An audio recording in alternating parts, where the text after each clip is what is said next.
number 2 Bassa and number 10 Nix. We'll go ahead and open it with some comments from Coach. Yeah, first just want to say thank you to the Fiesta Bowl Verbo. This has been an unbelievable experience. You talk about the things that are benefits of the bowl game.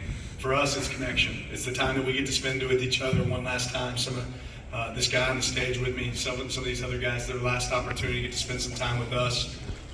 And for us to get to have a great opportunity to spend time together and then go out there on the field and finish it the way we wanted to. We said, this season and really this game is about unfinished business. And we said we're writing the last chapter to our book, and we had the pen. And I thought our guys wrote a phenomenal chapter. Start off a little bit hairy, but they finished it off the way Oregon's supposed to play. So really proud of these guys and thankful again to the Fiesta Bowl and the job they did.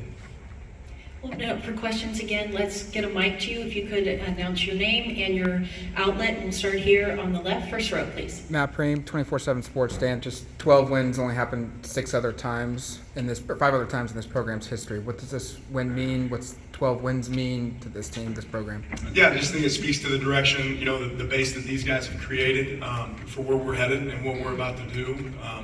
That they believed in what we wanted to accomplish, and this is all about our players. Right, our players, had buy-in. They knew what the goal was and what to accomplish, and we're going to build off of that in the future. And they really set the stage for that. Second row on the left.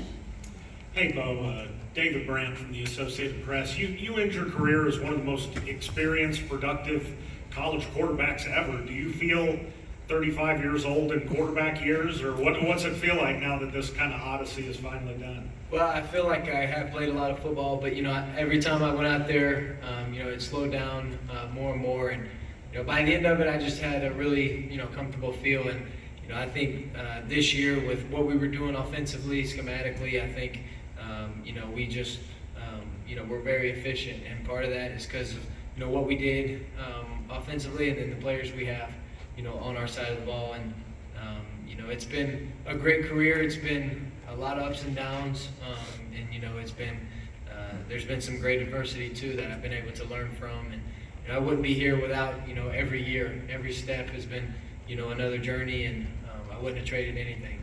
What I'll do say just to piggyback off that for Bo is hopefully everybody up here on the out here in the crowd realizes that this guy has the single season record for passing touchdowns, passing yards, and most touchdowns in an Oregon Bowl game right here at quarterback, not to mention set the NCAA passing record for completion percentage. So he's done a lot for this program. He's played in a lot of elite ball, and we're really proud of him.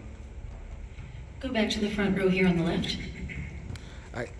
Back to Bo, just your thoughts on those accomplishments, and will you finally say that you played good football this season? Yeah, I played good football this year because of the opportunity and the situation that I was in. It wasn't difficult to go out there and play with the guys that I was around, and Coach Lanning can say what he wants, but it's a lot because of him that we were in the situation we were in. He coaches us extremely hard, and he gets the best out of us, and that's what you want out of a head coach. And his humility is going to give it to the players, but we wouldn't be here without him and his leadership. And I've learned so much from him over my time, over 2 years, and like I said, I wouldn't be here without him and the coaches that he's put around us as players. And we as a team, I felt like we set the bar really high. We had a standard, and we just wanted to go out there and match it every Saturday. Second row far left. Yeah, Dan, this is Jack Magruder from Forbes. Obviously, your last game in the Pac-12 conference. Just wonder what your thoughts are, leaving the league, entering a new league, and also the legacy that maybe Oregon leaves in this league. Well, I think Oregon's cemented itself as a premier program in college football, and I'll say more than anything, certainly grateful for some of the great games that exist in the Pac, but probably just as excited about what's happening in the future for us. Where we're headed, the direction we're headed. The clarity, what that brings, and that's really credit to our administration, Rob Mullins, and the people around us that have put us in that position. Back here on the risers. Trevor Denton, KVAL TV. This one's for Bo. Looked like you had a little conversation with Will and Dan before going out for that curtain call. You guys were smiling. What was kind of said during that conversation, and what emotions were you feeling when you were walking off that field for that final time getting that curtain call? Well, we were just going through the little memories we had. It was both coaches were just super excited, and I was grateful to be in that position with them. They've done so much for me in my development. They've allowed me to have one of the best years of my life, and I attribute it to those guys. And just to be able to have that situation, you see it a lot, and you always wonder, like, you think maybe one day that could be me, and then today it happened, and I feel nothing but joy. I feel nothing but happiness and gratitude for the entire university. I think I could go on a list on and on about what the university has meant to me and each person that's done so much for me. The front row left. Jen Ortiz, Arizona Republic. For Jeffrey, what conversations did the defense have after that first drive and being able to shut them out for the rest of the game? Yeah, little things like just keeping our poise. That's something that we preach, every day at practice and then all the time in the facility. And I think Coach Lanning and Coach Lupoy do a great job of instilling that into our minds. Just keeping our poise. Going to the sideline. Not keeping our highs too high and our lows too low. And I think that's something that a lot of these guys in the off season were focusing on. Was that mindset of next play mentality. We got to flush the next play. And we got to look at that next play and reflect on it and grow from it. So I think that first drive, just reflecting on that first drive, like you said, was going to the sideline, keeping our poise, and then that we were going to execute at a high level from then on.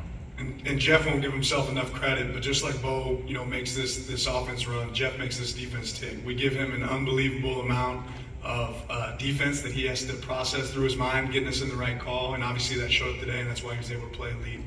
And I get tired of practicing against Jeff because he always calls out our plays. He studies so much.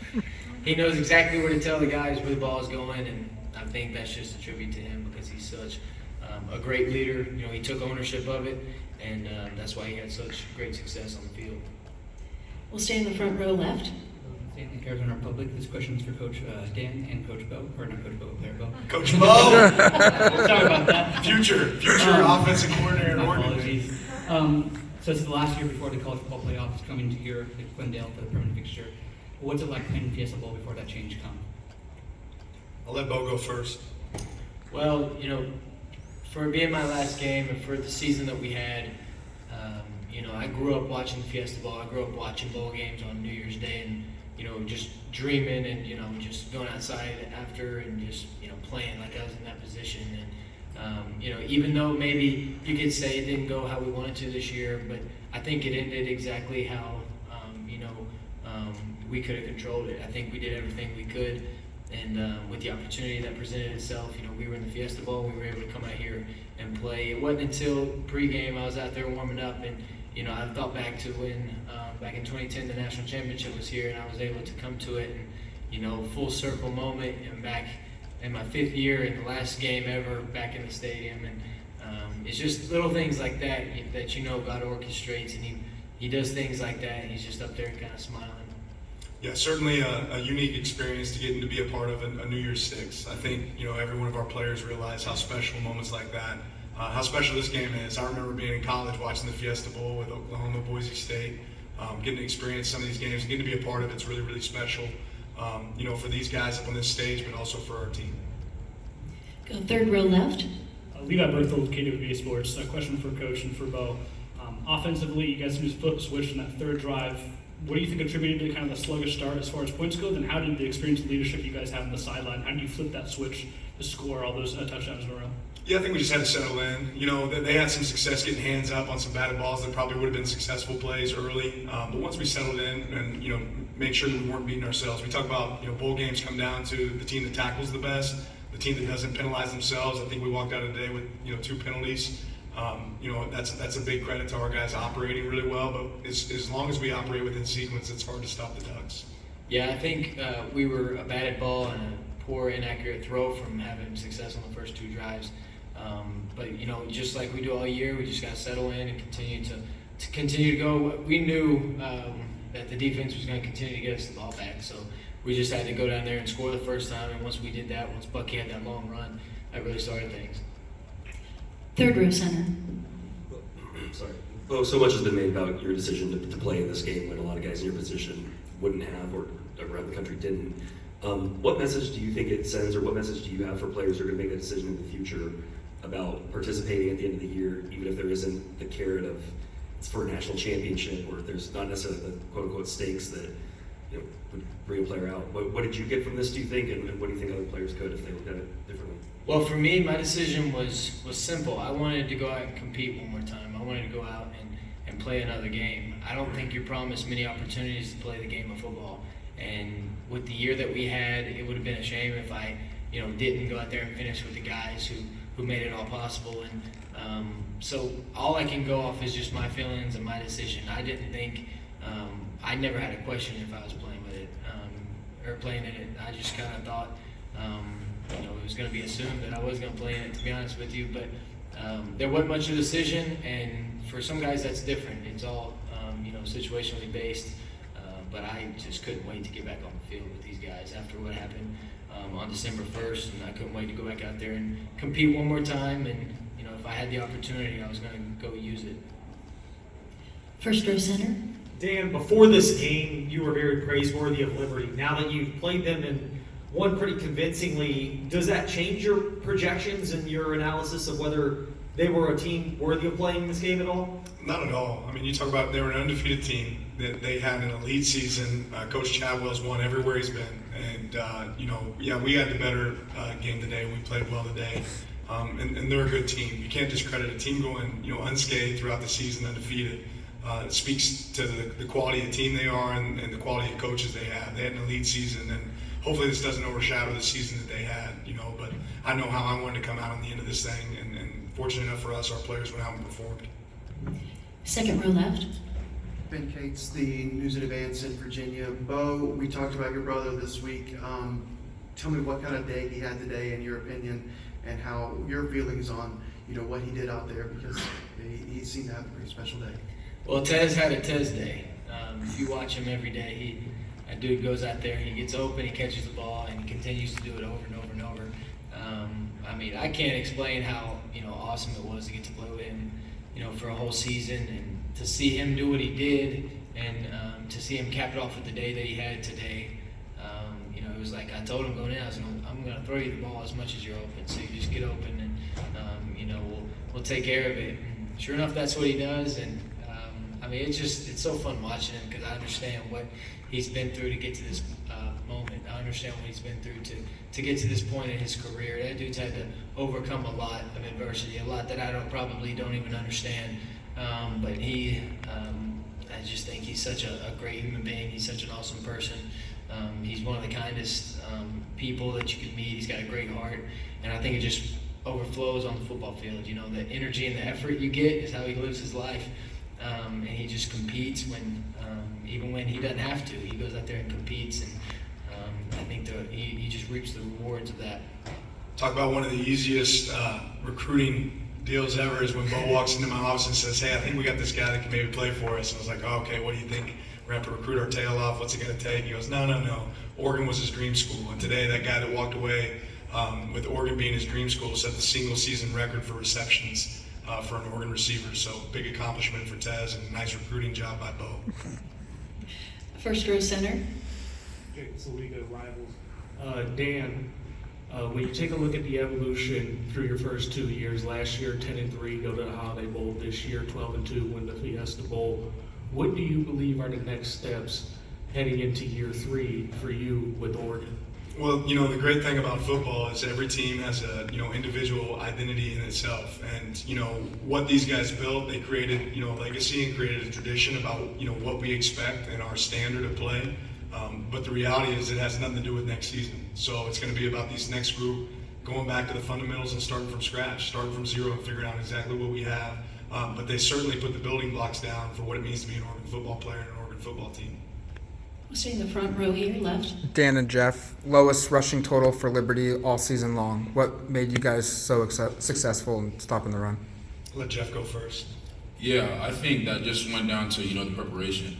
Knowing that they were the number 1 rushing offense in the country, I think a lot of the guys looked up to the challenge and to stopping that run.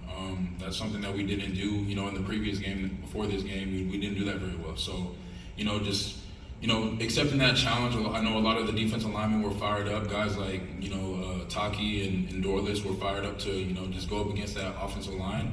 And then obviously, Coach Lanning and Coach Lupoy calling the calls that they wanted to call, a simple call sheet, that we're ready to, just strike and, fit the gaps. And see, I feel a little bit different because they had 168 rushing yards. So it still bothers me, when we talk about our standard. But I will say this, that our players embraced what it's going to take to win this game, understood their strength, which is it's a big strength. They're better at running the ball than anybody else in the nation for a good reason. So I'm appreciative that our players stepped up to the challenge.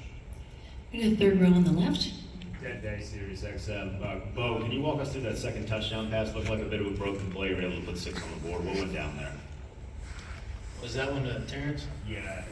So we've been practicing that play a lot, and we were expecting it to go to Pat Herbert, to be honest, in the corner. And when we came off the fake, somebody kind of ran with him, and there was the dude right there, so I just tried to avoid. I thought, somebody was going to be on the other side and probably hit me pretty good because I kind of lost my balance. But Ferg just stayed alive. He kind of found his way over the middle, and, when I looked up, I just saw his number and threw it to him, and it's just exactly how we practiced it. Not at all like we practiced it, but it worked.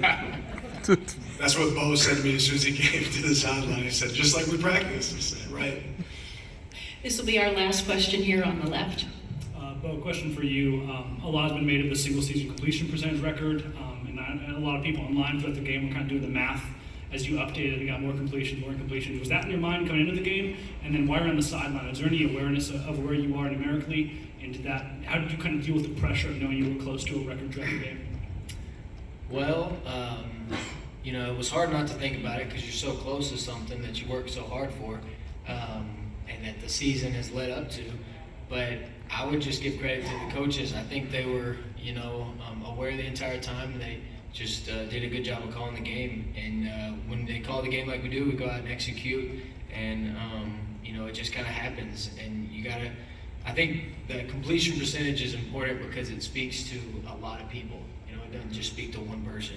Because everybody that the ball is thrown to, they got to catch it, and they got to do something with it, and then you got to protect it to throw it. And everybody was included. And so I think it's just a great, team accomplishment. I think it was just an awesome, way for this year to conclude. And, it's an honor to even be, recognized as that because of the quarterbacks that have, had those records that have had such remarkable years and seasons. So I'm just extremely fortunate, extremely blessed, and, I wouldn't have traded it for anything. This concludes our press conference. Congratulations to Oregon, the Verbo Fiesta Bowl champions, and thank you, media, for your participation, and Happy New Year to all. Happy New Year. Go Ducks.